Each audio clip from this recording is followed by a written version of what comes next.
90-Day Fiancé star Julia Trubkina is about to announce major baby news if her recent cryptic posts are to be believed.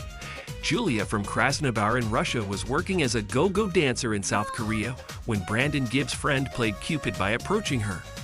Brandon soon asked Julia to marry him and brought her to the US, where she had to deal with Brandon's helicopter parents, Ron and Betty Gibbs.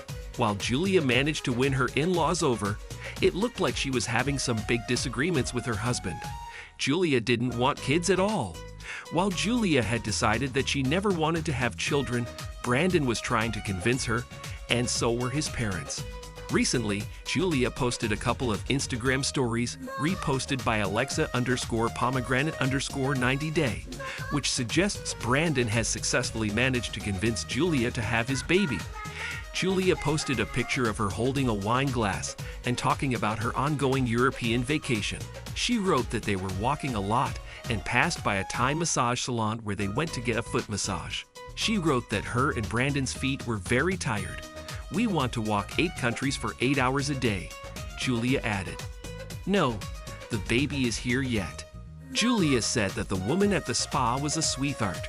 She wrote that the woman came up to her while she was giving her a massage. The woman touched her stomach and smiled to tell Julia that there was no baby in her belly yet, before she smiled and added, "for now."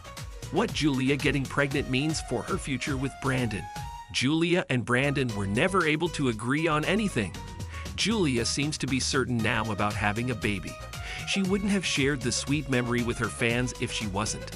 Julia wanted to remember what the woman said about her having a baby soon. The Russian celeb seems ready now to start a new family of her own. Julia has faced a lot of struggles since moving to the US. She not only had her in-laws to worry about, but she also had a tough time sticking to a job. Julia also had to deal with a robbery and a neighbor who threatened to shoot her. Julia and Brandon were separated by distance for their latest wedding anniversary. It suggested that they had split up for good. However, Brandon and Julia were also spotted filming 90-Day, The Last Resort Season 2 in Arizona in March 2024. It did confirm that they had been going through marital issues, but their fun vacation photos and reels right now prove that couples therapy has proved effective in healing their issues. Brandon and Julia are finally on the same page. Our take on Julia and Brandon having a baby after disagreement over having kids. Can a child save Julia and Brandon's struggling relationship? Brandon was also against Julia working as a go-go dancer, even though she promised she would earn more than him thanks to her talents. Julia had still gone ahead and auditioned for the job, which disappointed Brandon. Julia might have decided that she wouldn't betray him anymore and work on things that could save their sweet relationship. While a baby is not the solution to fix a failing marriage, it seems to be what may have reignited the spark in this 90-Day Fiancé storyline. It won't be long until Julia and Brandon give some good news to fans.